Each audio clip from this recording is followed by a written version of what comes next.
YouTubers, today we've got a 2005 Freelander 2 and we're doing a full service on it. Now, there's certain parts of this that's a nightmare to do, especially the diesel filter, because the diesel filter is just in front of the back wheel and it's all held up in like this little plastic kind of tray, and sometimes, well not sometimes, most of the times the bolts go rusty.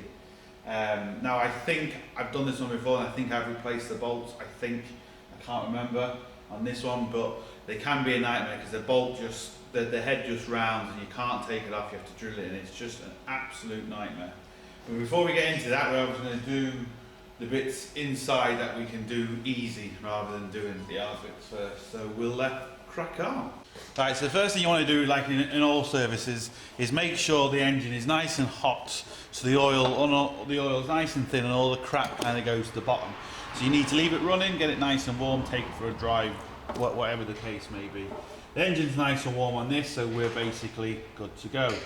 So I'm going to drop the oil first, just because it's now, well, it's nice and warm, ready. So we'll do that first. Now underneath it, as you can see, at the end of the day, it is a Jeep, so you're going to expect crap underneath it, but that doesn't matter. Obviously now, this is where you have to be careful, especially on a Jeep, because you have obviously the sump and the transfer box. Now, if you don't look at this properly, you can easily or accidentally take out the nut for the transfer box, and obviously the oil comes out the transfer box. Then you put oil in, and you know, if it's low on oil, you might think, oh, there's enough oil, and don't realise there's no oil in the transfer box, and it blows up, blah blah blah. So be careful.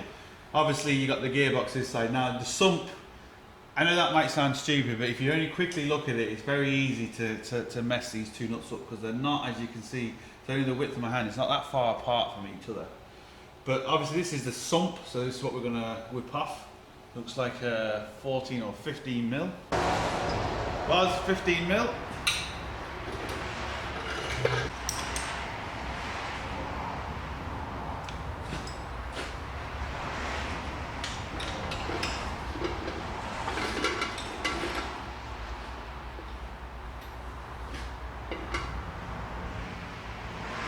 Now, see if I can do this without getting oily.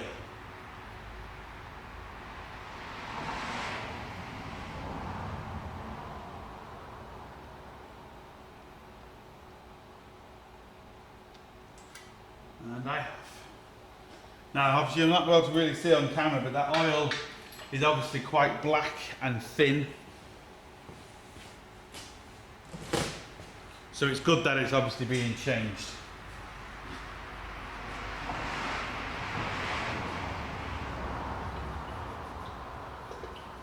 Like I also said, you know, make sure it's nice and hot, because otherwise you're not going to get the full effect of this service, because all the bits, if obviously over a period of time, all bits do get in the engine from the oil, you know, just clumping together and stuff, and when it's hot, all them bits go to the bottom and they actually come out when you change the oil. And it's good to get the oil nice and thin, it just allows it all to run out. So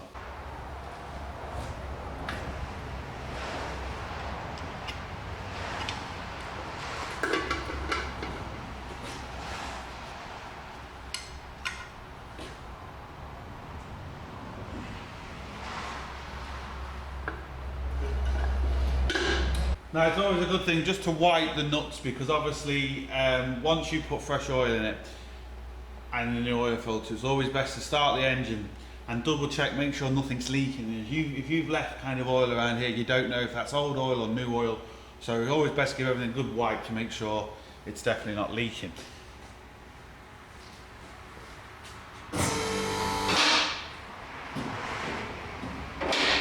Now, I've got to be careful what I say here, YouTubers, because these are actually people that subscribe to my channel, so I'm going to do this one properly. Yeah? Yeah. So, anyway, so let's crack on. What we're going to do now is, before I forget, because obviously the oil filter isn't underneath the car, I'm going to do the oil filter. You have to do this from the top. And you can just see it down here in the engine. So as we're looking, you can just see this plastic case in here. 27 mil, that's what it normally is if memory serves. So I'm just going to get a socket on that and a long extension and take out that. Now you do have to be careful with these because obviously loosening isn't too bad, but if someone's over tightened it, you know, you have to be careful because it's only plastic housing screwing into like an aluminium case, so you know you have to be careful. You don't over tighten it, and if it's really tight coming off, just be really careful because it won't take much to crack it, and if it cracks, it's not going anywhere. Let's see if we can get it off. Now, as you can see, I'm using 1/2 inch ratchet, long extension, and a 36mm socket. Like I said, it was 36. That's what they always are. You must have misheard me the other time. So, let's see how tight this is. It's alright, nothing wrong with that. Now what you do have to be careful of is, also another good thing is, I forgot to mention, take off the oil cap and leave it to the side, so then you definitely know there's no oil in the engine. Just give this a second to run down now. I've left obviously the drain plug off a good bit, so all the oil will basically come out from this, because this would be full of oil. So just be careful when you take it off, you know, you don't get oil everywhere. It can be quite messy. So it's best to kind of screw it up halfway and just let it, if there is any left, just kind of let it drain down. If there is going to be some, it's going to be it's not going to be a lot. But if you do it first, for example, which I wouldn't advise doing it first before you do the sump, it's going to be full of oil. It's just a bit awkward to get out because now this has come off without the filter stayed in. It's not a big deal. This one's a bit more messy. Just get your hands dirty. But hey, what these videos are all about. Now, as you can see, the old filter, so I'm going to shove this in my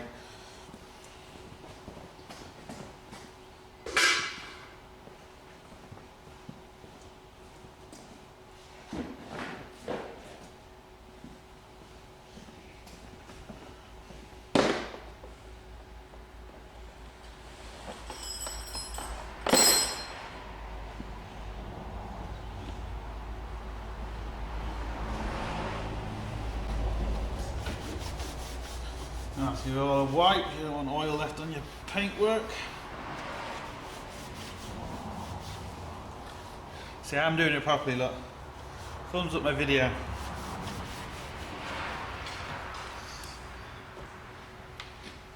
You know who you are, people that own it. Very trusting, actually.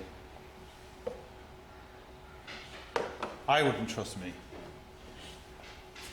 Anyway, so, as you can see, we have our case here and obviously our filter. Now, there is a couple of seals on here, and you do get new seals with the kit.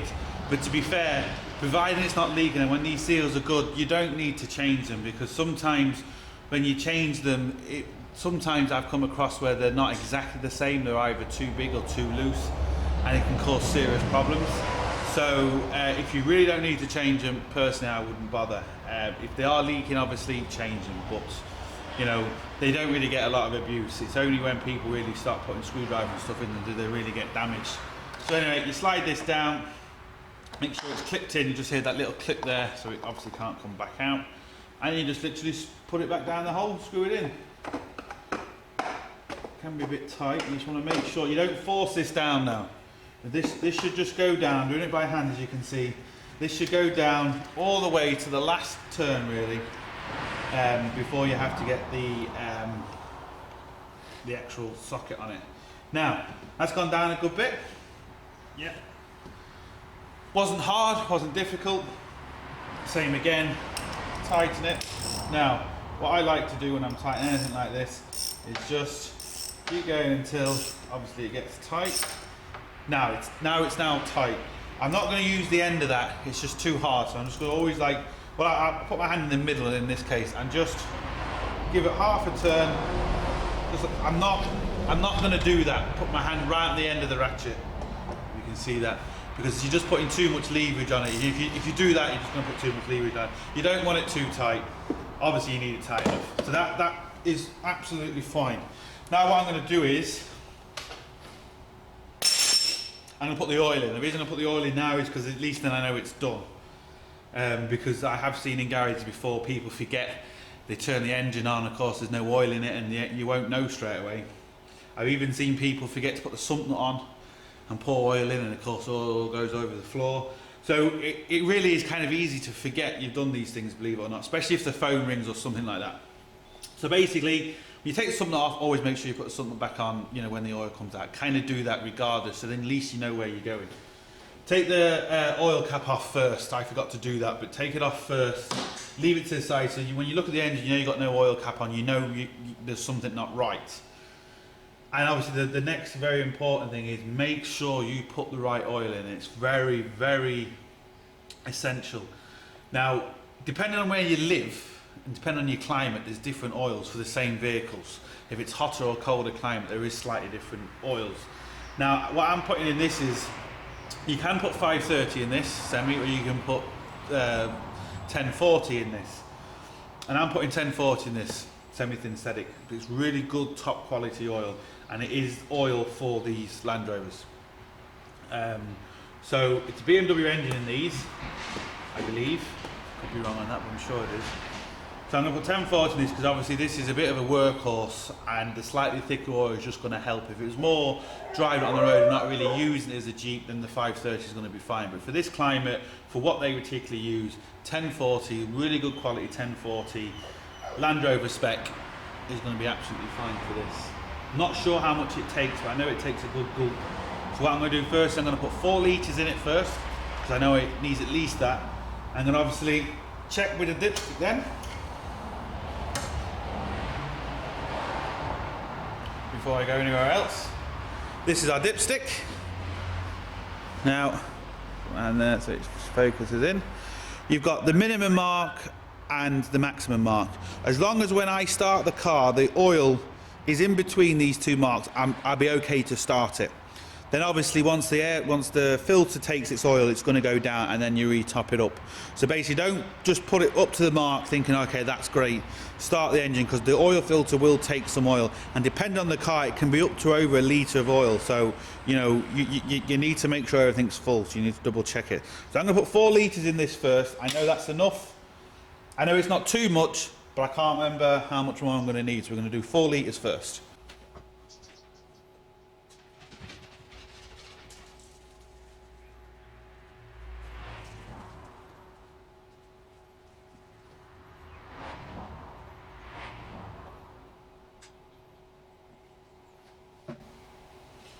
Alright, so that's 4 litres. Let's see.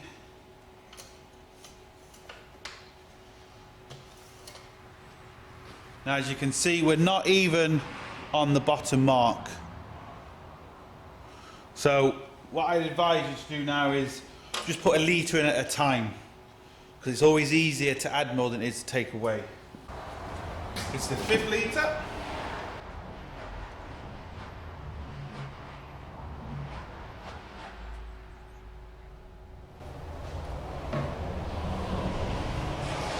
So just dip it again.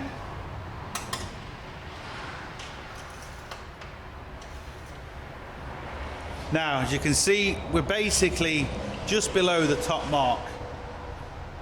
So that's now good enough for me to start the engine, wait for the oil light to go off, which normally takes between 3 seconds upwards.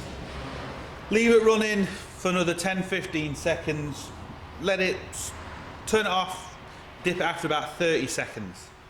So basically, I'm going to turn the camera off now, I'm going to do all that, and then we're going to turn it back on and see how much more we need to add. Now, I'm going to dip it down in a second, but one thing I do want to say, and this goes with kind of everything you do on cars, is it is pointless trying to scrimp on parts. Trying to save yourself a few quid, because it really isn't worth it in the end. You can buy cheap oil, but it's cheap. Oil is essential. Buy the good oil. Now, you can buy certain parts that are, I'm not saying you have to buy genuine parts, because to be honest, some genuine parts, they're just the same as the spurious parts. I'm not saying genuine parts, but definitely oil. Buy good oil. The oil you get from main dealers, it's the same oil as you buy in the manufacturers, the good stuff, they've just put their stick on it. So you don't have to go to the main dealers for oil, but just buy good quality oil. These people, to be fair to them, they don't want to scrimp either. They want to put the best stuff in this. because you know you look after it, you put good stuff in it, it's going to look after you. It's as simple as that.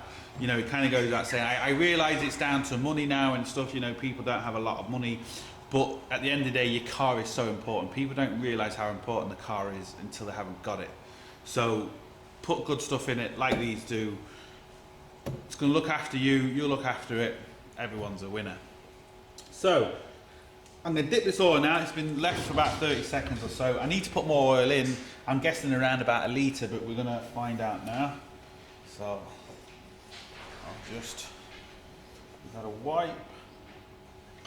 Give it a dip. Now we're just above the top, the minimum mark, sorry. We're just above the minimum mark. So maybe just underneath 1 litre. So we've already put 5 litres in it. Now I have another litre here. I'm going to put about half in and then just double check it again.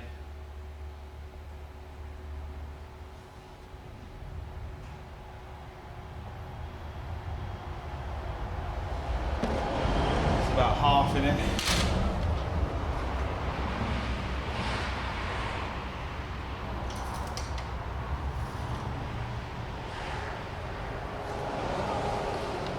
Kind of a fault to read it, so I'm just going to do that again. A few more seconds just to settle.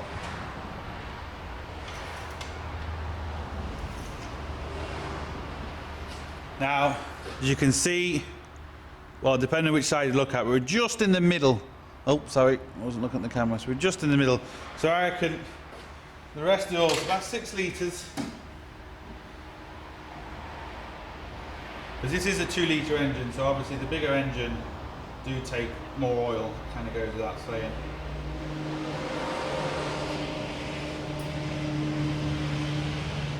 Just going to leave that to settle for about 30 seconds to a minute. I'll turn the camera back on and then we'll see where we're at. As you can see, absolutely bang on the mark. Well, you can't say fairer than that. So, 6 litres of good quality oil. New oil filter. So we're getting there.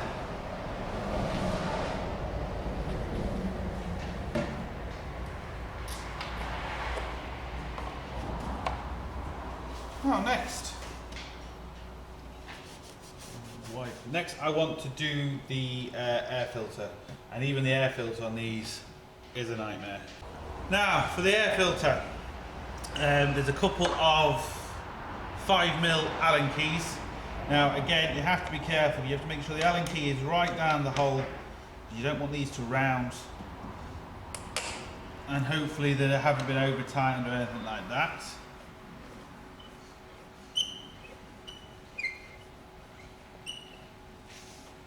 I think there's some at the back as well, which are kind of hard to get at, especially when you're as short art as me.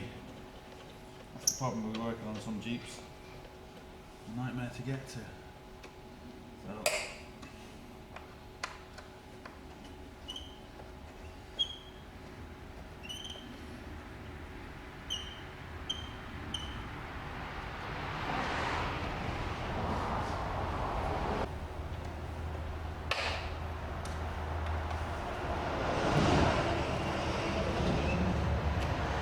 Now, there's a couple of bolts at the back, but it's good. None of these have been over tightened.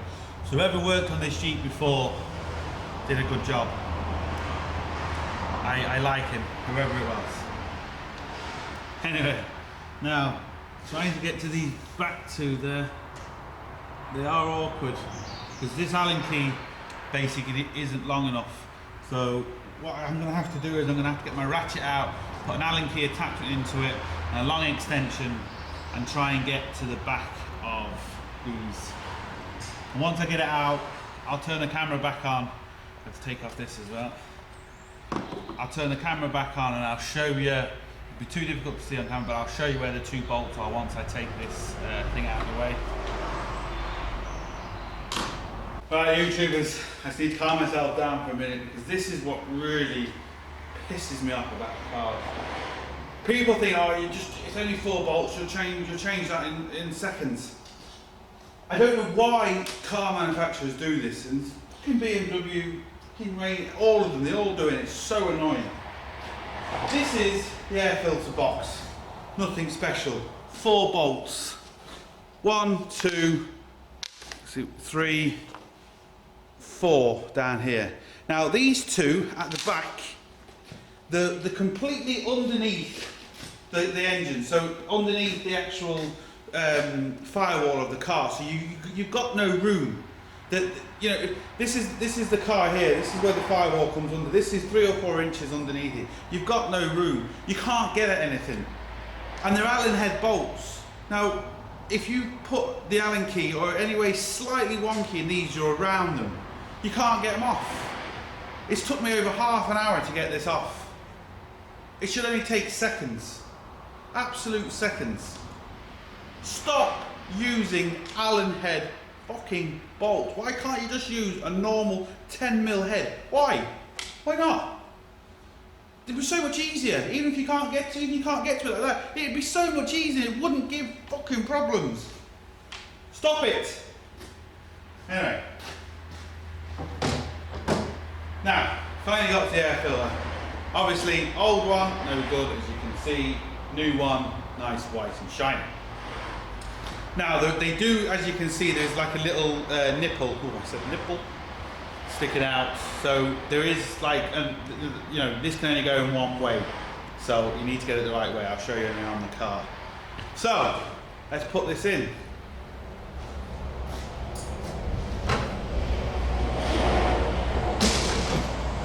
Now, I'll try and show as best I can. Now, obviously there's a hole one end. So that obviously goes to where the hole is cut out this end.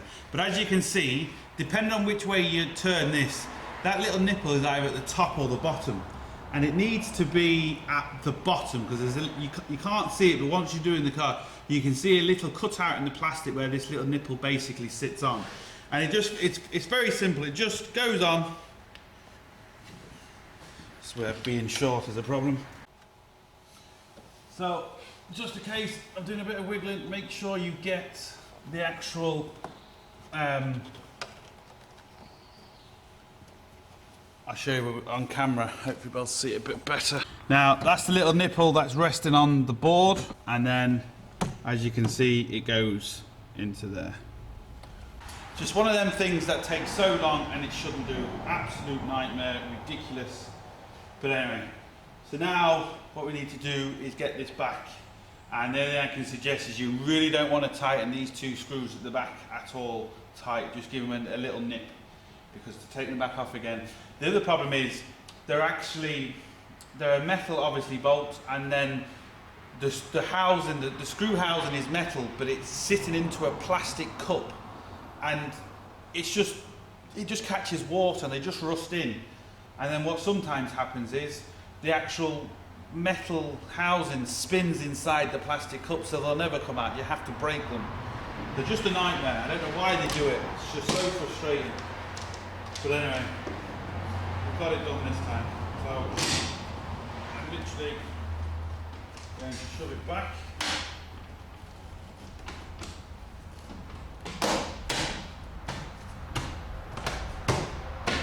Hopefully I can put it back without as much swearing. Well, I didn't have the camera turned on because it would have been X-rated. No, I'll turn the camera back on once I've tightened it. There's actually 5 bolts, 3 across the top and 2 on the bottom. I'll turn the camera. And YouTubers, the fun has yet to stop because, again, being stupid, but where this is located is a nightmare. Now, I'm sure on this one I've replaced the bolts, and the only thing I can say to you is replace the bolts and replace them with stainless steel bolts. I can't remember if I've done that on this one. If I haven't, I'm going to do it now. And you'll be fine. It's just they're just in an awkward place. You can't, even to try and drill them out, you just can't, because they're in a horrible place. So yeah, they're just horrible. So the air filter, it's made in Germany, so the engine's from Germany even. So yeah, we're gonna bang it in and get cracking on it. Absolute nightmare. Now, I don't particularly want to blame the Jeep, because to be fair on the Jeep, there's nothing really wrong with the Jeep. It's not the Jeep's fault. It's the people that made its fault. They just, in my opinion, haven't designed it very well. As a Jeep goes, for what they are, they're not too bad. Do you know?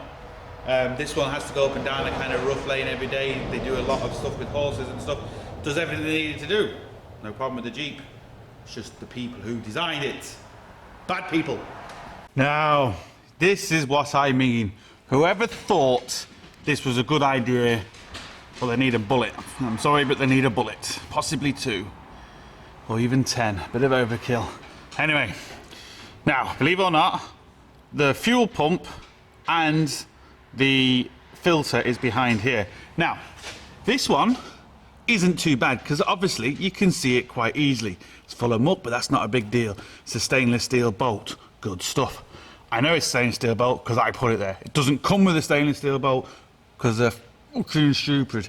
This is the problem. Now, where my finger is here, this is the bolt that always causes problems. As you can see, you wouldn't be able to get that drilled. You wouldn't be able to do anything with that. There's just no room. It's absolutely ridiculous. Again, I'm sure I replaced that with a stainless steel bolt. That bolt hiding in there can be hours upon hours to get it out. And if it snaps, if it snaps, not too bad. But if it's all rounded and stuff, you're in trouble. So a good tip is when you buy one of these, just make sure that this has been done. It's been changed, because people don't change these because of this reason, because they're an absolute nightmare. So all I'm going to do is I'm going to take off these 2 bolts, then I'm going to obviously bring it down, and I'm going to turn the camera back on and show you what it looks like.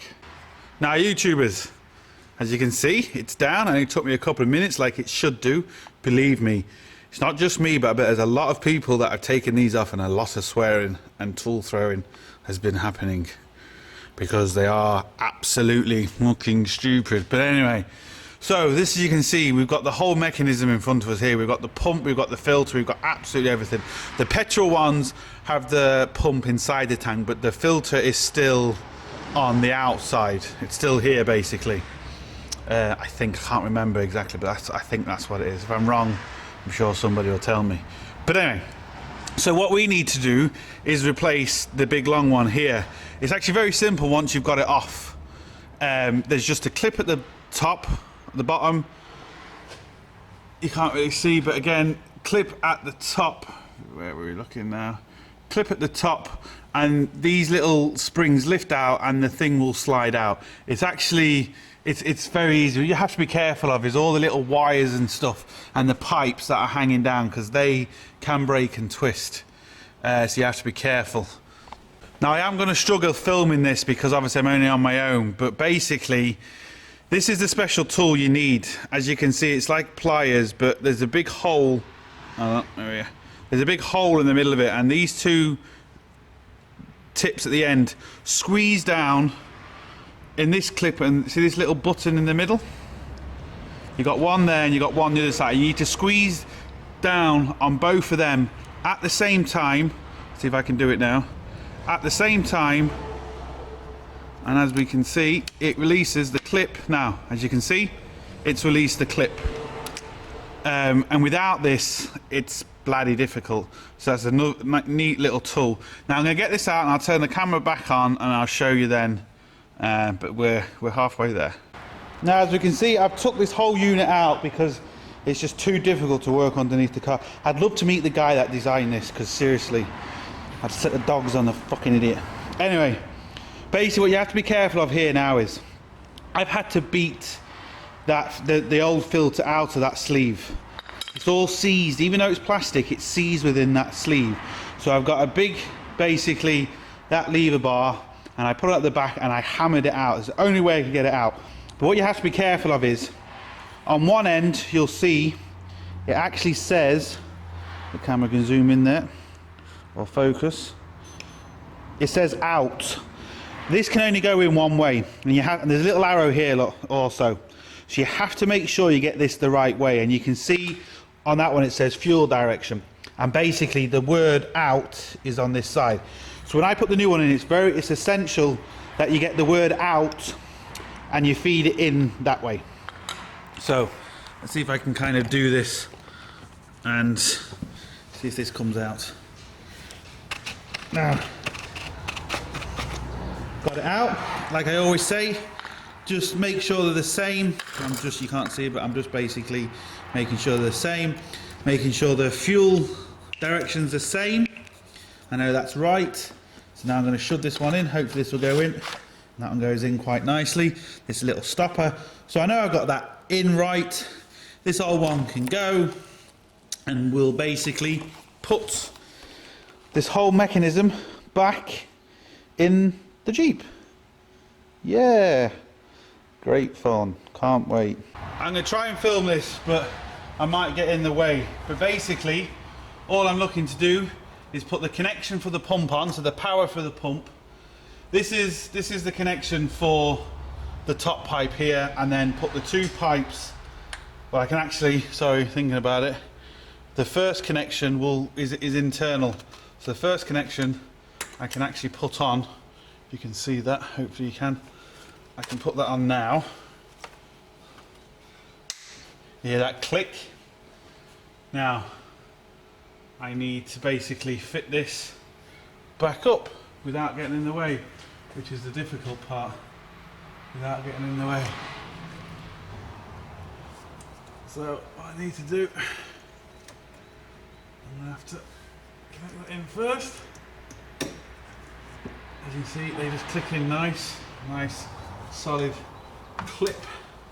Put the power in.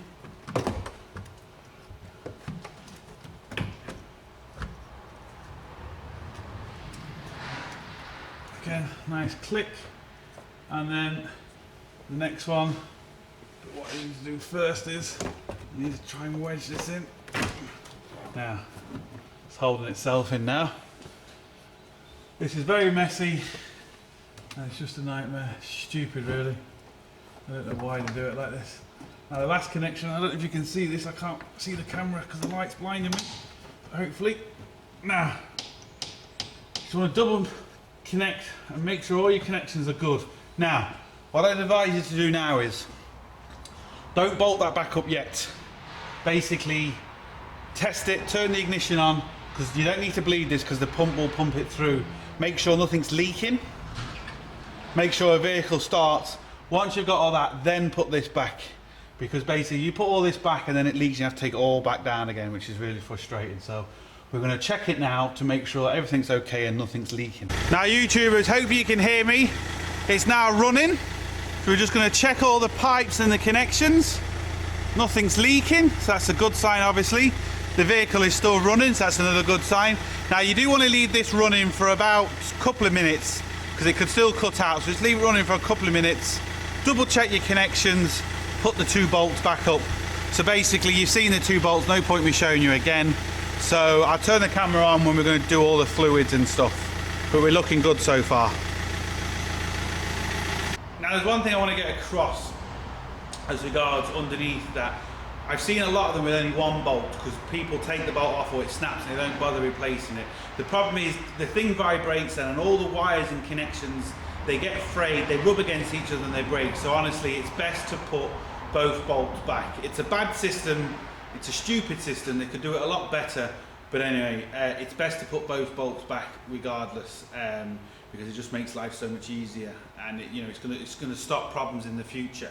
So anyway, and also you need to keep a good few hours set aside for doing a job like this because, if you have problems like with the airbox and the fuel filters. Now I had no problems taking it off because I already had the problem, but you can be there for 3 or 4 hours to try and take one part off on one of these cars. So just kind of, make sure you keep your diary kind of clean for the day and just crack on with it. Now what we're going to basically got left with now is all the levels. So basically power steering, brake levels, radiator levels, windscreen wiper washers and all that sort of stuff. Now the power steering level is a mark on it and we're on the minimum, so we need to bring that up. It's the first thing we do with power steering fluid. I'm going to go and get some. So power steering oil or ATF, automatic transmission fluid, it's all the same stuff. This doesn't need a lot. Let's bring it up. Now, just a tiny bit, so we know that's done. Simple. One of the easiest things to do on this. Now, brake fluid. Can't see this on camera, but we're on the marque. Look, it's nice and clean. When you see your brake fluid kind of go dirty, brown and blackish, you kind of want to get it changed because water and that can get into it, and obviously your brakes don't, well, your water can't be compressed, so you're going to have no brakes. Now, we're going to check the levels are, millimetres off, but I'm just going to check that there's enough antifreeze in it. Do that with our trusty antifreeze tester. See how many balls float. And we only have 2. Now, 2's good to -15, but I personally prefer 3. So what I'm going to do is I'm going to suck out all that water with my sucker, wherever that's gone. Now this is where I like to do it. I've just got my sucker. I'm going to suck out. You usually get about 1 litre in these reservoirs. So we're going to suck it all out.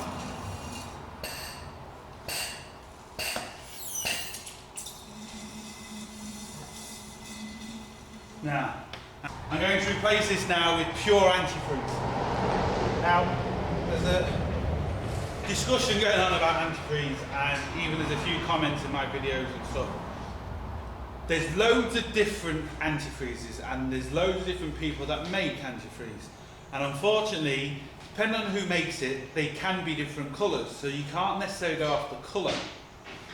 For example, the most common ones are reds and blues. Reds and kind of pink, blue and pink, blue and pink, or kind of a reddy pink.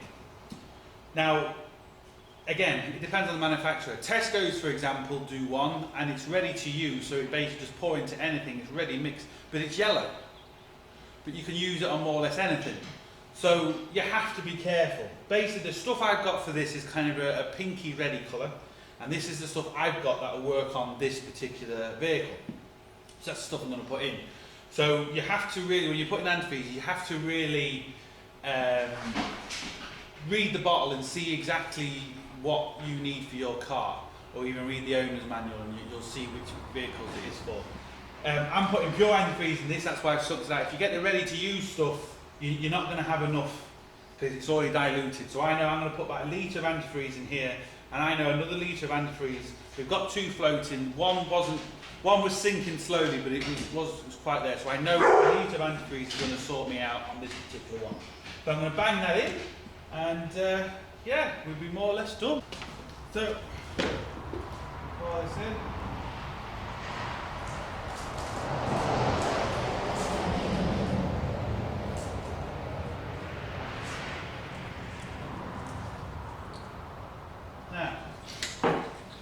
Now, obviously, you don't check that now with this because that's pure antifreeze. You're not going to get a true reading. So you just let it circulate for a few days. But I know that's going to be good enough. Just from past experience. So. The only thing we need to do now is top up the windscreen wipe washer bottle. I've got some additive first. Shove that in. Top it with water. And then we're sorted. Now just top it up with water.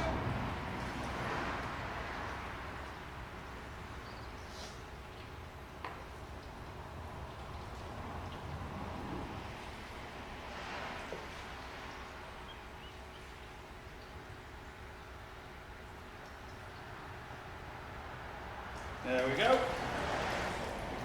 Now I just like to write on the engine somewhere in Tipex when it was serviced, just so you know. Some cars have service lights, but I always like just to write on Tipex. So that's basically it. And they don't know I'm actually filming this yet, but I know he'll be quite excited that his Jeep's on the internet. Obviously serviced by the best, but I mean, hey, I'm modest. Anyway. What did Basil say? Don't mention the war. I won't. Yeah, look, this is just a bit of fun. So Don't take it seriously, anybody. No need to put comments up or anything. I know them. It's just a bit of fun. Anyway, look, I hope this helps. Thumbs up the video and subscribe. Make sure you have at least a day spare, because you could run into a problem with one of these things. So look, yeah, hope that helps. Thumbs up the video and subscribe. And don't forget to get your hands dirty, see, for the next one.